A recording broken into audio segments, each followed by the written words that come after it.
नमस्कार दोस्तों, मैं जर्नलिस्ट रोहित शर्मा आप सबका स्वागत है। सचिन पायलट मुख्यमंत्री अशोक गहलोत के साथ दुश्मनी भी बहुत ही प्यार से निभा रहे हैं। जयपुर के शहीद स्मारक पर पूर्ववर्ती भाजपा सरकार के घोटालों की जांच की मांग को लेकर वे कल धरने पर बैठ रहे हैं। धरने में उन्होंने पार्टी के विधायकों को भी नहीं बुलाया है।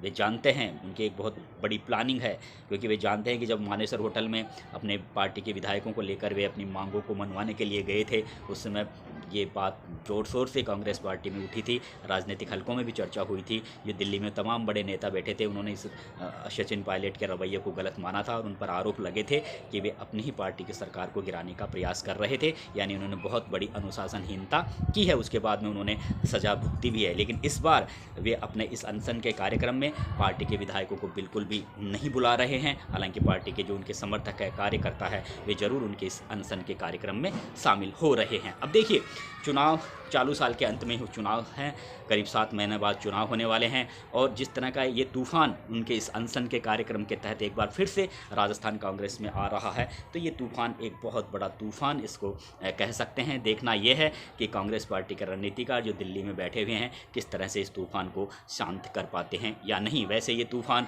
पिछले 4 साल से कांग्रेस में चला आ रहा है, अनवरत रूप से चला आ रहा है, लेकिन कभी शांत हो जाता है, कभी उफान आ जाता है, फिर शांत हो जाता है। लेकिन इस बार इस तूफ़ान के कुछ बहुत बड़े राजनीतिक मायने हैं और इतनी जल्दी ये शांत भी होने वाला नहीं है, क्योंकि वे बहुत ही प्लानिंग के तहत इस अनशन के कार्यक्रम को वे अंजाम दे रहे हैं। इसके तहत वे एक तीर से 2 निशाने साधने की कोशिश कर रहे हैं। एक तो ये कि जो लोग कह रहे हैं कि वे भारतीय जनता पार्टी में शामिल हो सकते हैं या भारतीय जनता पार्टी के बड़े नेताओं के साथ उनके संपर्क हैं, तो उनकी भी जुबान बंद हो जाएगी, क्योंकि वे भाजपा सरकार के घोटालों की जाँच की मांग को लेकर ही अनशन पर बैठ रहे हैं। दूसरा, जो लोग ये कहते थे जब वे मानेसर होटल में विधायकों के साथ गए थे, तो उन पर निश्चित रूप से ये उनका एक गलत कदम था। सभी इस पायलट के इस कदम को गलत बता रहे थे कि वे अपनी ही पार्टी को, सरकार को गिराने की सोच रहे थे। लेकिन इस बार जिस तरह से वे अनशन पर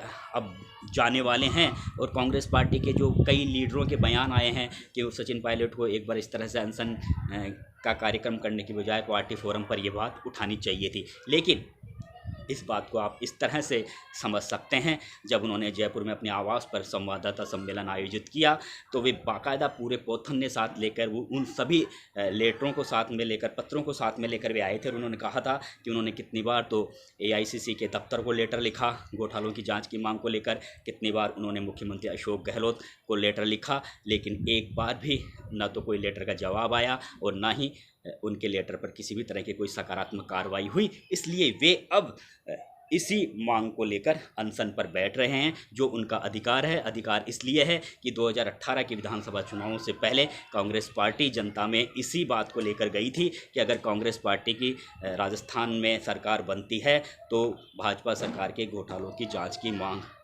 जांच करवाएंगे। लेकिन 4.5 साल बीत गए, सरकार ने एक भी घोटालों की जांच नहीं करवाई, जिसकी वजह से कांग्रेस पार्टी की फजीयत हो रही है, कांग्रेस पार्टी के विधायकों की फजीयत हो रही है। चर्चा ये है कि मुख्यमंत्री अशोक गहलोत और जो पूर्व मुख्यमंत्री हैं वसुंधरा राजे, उनके बहुत ही अच्छे राजनीतिक संबंध हैं। राजनीतिक संबंधों की वजह से ही अशोक गहलोत जांच नहीं करवा रहे हैं। ये बात सचिन पायलट कहते हैं मीडिया कर्मियों से और खुले में कह रहे हैं कि अगर वे जाँच नहीं करवाते हैं तो पब्लिक में इसी तरह की चर्चा है कि गहलोत और वसुंधरा राजे के बीच में अच्छी राजनीतिक संबंध है, अच्छे दोस्ताना संबंध है, जिसकी वजह से वे जाँच नहीं करवा रहे। लेकिन अगर हमें राजस्थान में सरकार को रिपीट करनी है तो जिन मुद्दों को लेकर हम 2018 में गए थे, उन मुद्दों को हमें पूरा करना ही होगा। इसी मकसद से और इसी उद्देश्य के साथ में वे इस अनशन के कार्यक्रम में बैठ रहे हैं। तो ये तो हुई सचिन पायलट की बात। लेकिन दोस्तों, सचिन पायलट क्यों बैठ रहे हैं, थोड़ा इसको भी हमें जानना पड़ेगा। देखिए, सचिन पायलट को ये बिल्कुल समझ में आ गया है कि अभी तो जो वर्तमान शासनकाल है इसमें मुख्यमंत्री अशोक गहलोत ही सीएम पद पर रहेंगे, इस बात को वे अच्छी तरह से समझ गए हैं। लेकिन वे इस बात को भी समझ गए हैं कि जो गहलोत हैं वे चौथी बार खुद को मुख्यमंत्री बनने के तैयारियों में वे अभी से जुट गए हैं और अगले विधानसभा चुनाव में भी मुख्यमंत्री अशोक गहलोत उनके रास्ते के बहुत बड़े कांटे बन चुके हैं और गहलोत इतनी जल्दी सीएम की दावेदारी को नहीं छोड़ेंगे। इसलिए वे अब सचिन पायलट अपने स्तर पर, यानी वे खुद अपनी दमदार तरीके से उपस्थिति दिखाना चाहते हैं। वे ये दिखाना चाहते हैं कि अगर राजस्थान में कांग्रेस पार्टी की सरकार बनानी है तो अशोक गहलोत नहीं बल्कि उन्हें चेहरे के रूप में, सीएम के चेहरे के रूप में पेश करेंगे, तभी राजस्थान में कांग्रेस पार्टी की सरकार बन पाएगी। क्योंकि हम भ्रष्टाचार के मुद्दों को लेकर ही 2018 के विधानसभा चुनाव में गए थे और पब्लिक ने उन्हीं मुद्दों के आधार पर कांग्रेस पार्टी को वोट किया था। तो वो ये बताना चाह रहे हैं पार्टी हाईकमान को कि भले ही अभी वर्तमान जो शासनकाल है उसमें आप सीएम की कुर्सी चाहे उन्हें नहीं दें, लेकिन जो अगला विधानसभा चुनाव होगा उसमें जो सीएम के चेहरे के रूप में वे मुझे ही प्रस्तुत करें। यानी सचिन पायलट की ये महत्वाकांक्षा है। वे इसी मकसद से, इसी उद्देश्य से वे ये जानते हैं कि अगर अशोक गहलोत को सीएम के फेस के रूप में या उन्हें आगे करके पार्टी चुनाव लड़ेगी तो पार्टी राजस्थान में नहीं जीत पाएगी। और अब जिस तरह से कांग्रेस पार्टी के तमाम बड़े लीडर दिल्ली में बैठे हुए राजस्थान सरकार के जो नुमाइंदे हैं वे ये कह रहे हैं कि अशोक गहलोत ने बहुत शानदार योजनाएं दी है और उनका जो कार्यकाल काफ़ी लाजवाब रहा है, इसलिए राजस्थान में किसी भी तरह से सत्ता विरोधी लहर नहीं है और राजस्थान की योजनाएं जिस तरह से संपादित हुई है उन योजनाओं को देखते हुए राजस्थान की जनता कांग्रेस को वोट करेगी। तो ये पक्ष तो अशोक गहलोत के जो समर्थक नेता हैं, विधायक हैं, जो कांग्रेस पार्टी के जो तमाम दिल्ली में बैठे नेता हैं, वो भी, खुद राहुल गांधी भी अशोक गहलोत के कार्यकाल की काफ़ी वे बड़ाई कर चुके हैं, प्रशंसा कर चुके हैं। इसलिए सचिन पायलट ये समझ गए हैं कि अभी जो सकारात्मक सोच पूरी तरह से पार्टी हाईकमान का अशोक गहलोत के प्रति ही है, उनके प्रति नहीं है। इसलिए आगामी विधानसभा चुनावों में भी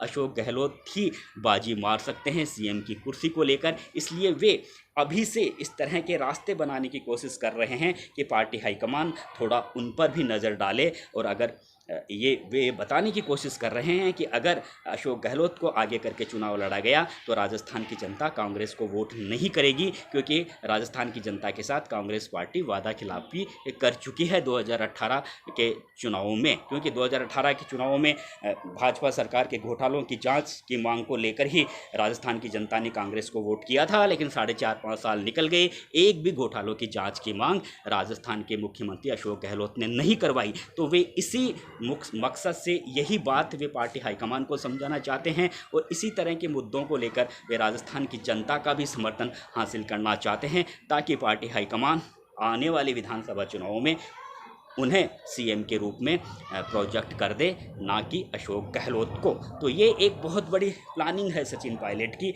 इसमें जो हालांकि कहने वाले ये भी कह रहे हैं, बहुत से राजनीतिक विश्लेषक ये भी कह रहे हैं कि हो सकता है ज्योतिरादित्य सिंधिया की तरह सचिन पायलट भी भाजपा में चले जाएं या फिर कोई अलग से अपना दल बना लें। लेकिन ना तो वे अलग से दल बनाने वाले हैं और ना ही वे भाजपा में जाने वाले हैं। वे कांग्रेस में रहकर ही यहाँ राजस्थान में अशोक गहलोत की रातों की नींद हराम करना चाहते हैं। वे ये चाहते हैं कि एक बार वे एक तरीके से अशोक गहलोत, वे ये पार्टी हाईकमान को भी बताना चाहते हैं कि अगर आपने अशोक गहलोत को आगे करके चुनाव लड़ा तो राजस्थान में कांग्रेस पार्टी की सरकार नहीं बन पाएगी, क्योंकि ये बिल्कुल तय है कि जो राजस्थान की जनता का जो मूड है वे अब बदल चुका है और इसका पूरा फ़ायदा भारतीय जनता पार्टी को मिल चुका है। तो ये उनकी एक तरीके से सोच है, प्लानिंग है, वे एक तरीके से बताना चाह रहे हैं हाईकमान को। अब ये देखना ये है कि हाईकमान आगे क्या कदम उठाने जा रहा है। लेकिन ये बात ज़रूर है कि कांग्रेस पार्टी में कोई हाईकमान भी नहीं है इस समय। हालांकि रंधावा कहते हैं कि पार्टी हाईकमान मैं हूँ राजस्थान में। इससे पहले अजय माकन भी ऐसा ही कहते थे। अजय माकन का क्या हश्र हुआ, वे प्रभारी बन के आए थे, उनका क्या हश्र हुआ, किस तरह से उनकी विदाई हुई। उससे पहले जो अविनाश पांडे थे वे भी खुद को पार्टी का हाईकमान बताते थे राजस्थान में, लेकिन उनका हश्र भी क्या हुआ। अब जैसे रंधावा हैं, प्रभारी हैं, वे भी ये कह रहे हैं कि मैं पार्टी हाईकमान राजस्थान में मैं ही हूँ। लेकिन अब देखना यह है कि उनका हश्र क्या होने वाला है। अगर देखा जाए, जहाँ तक मेरा मानना है, इस समय कांग्रेस पार्टी में कोई हाईकमान है ही नहीं। ना तो दिल्ली में है, मल्लिकार्जुन खड़गे बैठे हैं, लेकिन राजस्थान ही नहीं, कई स्टेटों में कांग्रेस पार्टी के बड़े लीडरों के बीच आपस में ज़बरदस्त मनमुटाव चल रहे हैं, लेकिन एक भी जगह मामला शांत उन्होंने नहीं किया है। लड़ाई है, जो मनमुटाव की जो नौबत है प्रदेश इकाइयों में, वो बढ़ती ही जा रही है। इसलिए हाईकमान तो अभी कांग्रेस पार्टी में नज़र आ ही नहीं रहा। अब देखना यह है कि राजस्थान में जिस तरह से सचिन पायलट ने एक बार फिर से वे आमरण अनशन करके वे एक बार फिर से अशोक गहलोत पर उन्होंने जिस तरह से हमला किया है, जोरदार हमला किया है, उसके बाद में आगे क्या राजनीतिक परिस्थितियां राजस्थान में बनती है, ये तो आने वाले दिनों में ही पता चल पाएगा। लेकिन एक बार मैं फिर से कहता हूं कि सचिन पायलट ना तो भाजपा में जाने वाले हैं और ना ही कोई अलग पार्टी बनाने वाले हैं। वे कांग्रेस पार्टी में ही रहेंगे। और अगर उनके अनशन के कार्यक्रम पर अगर कांग्रेस पार्टी उन्हें किसी तरह का नोटिस देती है अनुशासनहीनता का, तो उनके पास में जवाब हैं, क्योंकि उनके पास में जो लेटर है ना, जो लेटर उन्होंने लिखे हैं मुख्यमंत्री अशोक गहलोत को और पार्टी हाईकमान को घोटालों की जांच की मांग को लेकर, वे उन तमाम पत्रों को अपने नोटिस के जवाब में दे सकते हैं कि मैंने पहले पार्टी फोरम में ही ये बात कही है। उसके बाद में जब कार्रवाई नहीं हुई तो फिर मुझे अनशन पर बैठने को मुझे मजबूर होना पड़ा, क्योंकि उस समय कांग्रेस का जो प्रदेश अध्यक्ष था वो मैं ही था और मैंने ही जनता में जाकर राजस्थान की जनता को ये विश्वास दिलाया था कि पूर्ववर्ती भाजपा सरकार के घोटालों की जांच करवाएंगे हम, हमारी सरकार का गठन होता है। लेकिन जब सरकार का गठन हुआ तो एक भी घोटालों की जांच की मांग नहीं हुई। तो अब मुझे मजबूरन, हालांकि भले ही मैं पार्टी का अभी अध्यक्ष नहीं हूं, लेकिन वादा मैंने किया था राजस्थान की जनता से, इसलिए मैं अपने इस अनशन के कार्यक्रम के तहत सरकार को चेताना चाहता हूं, या पार्टी हाईकमान को चेताना चाहता हूं। तो मैंने कोई गलत कदम नहीं उठाया है। नमस्कार दोस्तों, मेरा वीडियो कैसा लगा आप मुझे कमेंट्स बॉक्स में ज़रूर अपनी राय बताना। हो सके तो मेरे चैनल को भी ज़रूर सब्सक्राइब करना दोस्तों, इसी तरह की पॉलिटिकल खबरों के लिए। नमस्कार।